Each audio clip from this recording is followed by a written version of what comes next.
Good morning students. आज की इस वीडियो में हम पढ़ेंगे एक छोटा सा टॉपिक, लेकिन बहुत important topic, parts of a sentence. क्या टॉपिक है हमारा? Parts of a sentence. एक सेंटेंस के कितने पार्ट होते हैं। ठीक है, एक सेंटेंस लिखा हुआ है मैंने, a crow was seeing a fox.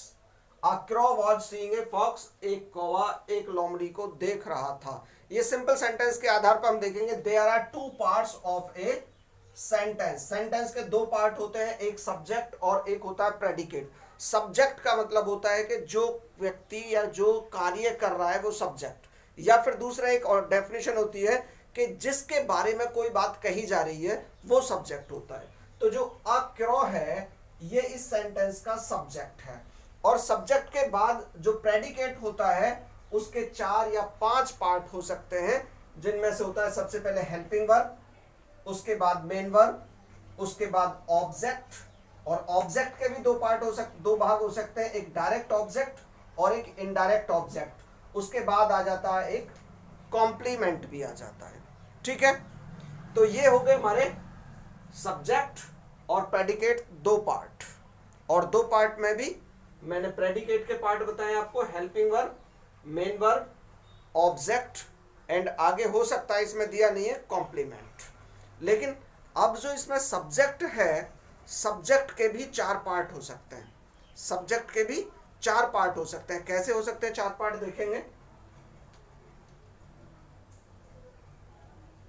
कैसे हो सकते हैं। देखिए, मैंने फिर इस पहले वाले सेंटेंस को थोड़ा एनलार्ज किया है और इसमें लिखा मैंने अ black क्रॉ sitting on A branch. क्या मतलब है इसका? सिटिंग ऑन ए ब्रांच, एक शाखा पर बैठा हुआ एक काला कौवा, ये पूरा सब्जेक्ट है। उसके बाद प्रेडिकेट कहां से शुरू हुआ है? Was seeing a brown fox sitting under the tree.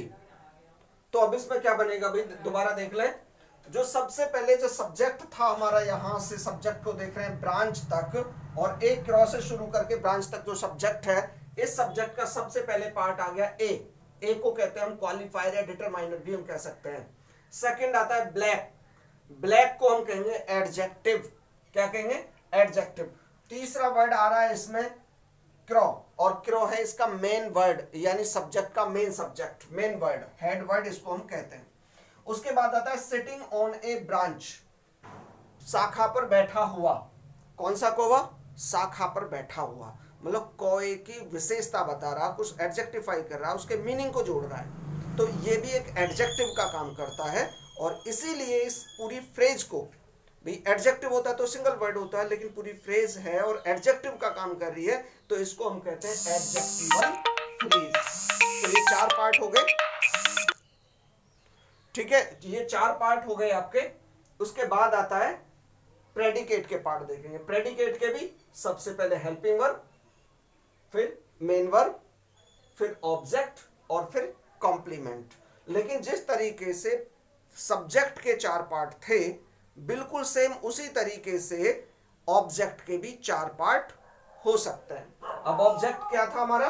A brown fox sitting under the tree. अब इसमें भी देखिए बिल्कुल सब्जेक्ट की तरह 4 पार्ट है। ए हो गया आपका क्वालिफायर, ब्राउन हो गया आपका एडजेक्टिव, कैसी लोमड़ी? ब्राउन फॉक्स, ब्राउन मतलब उसके एडजेक्टिफाई कर दिया, एडजेक्टिव। और ये आगे आ गया फॉक्स, जो कि हेड वर्ड हो गया।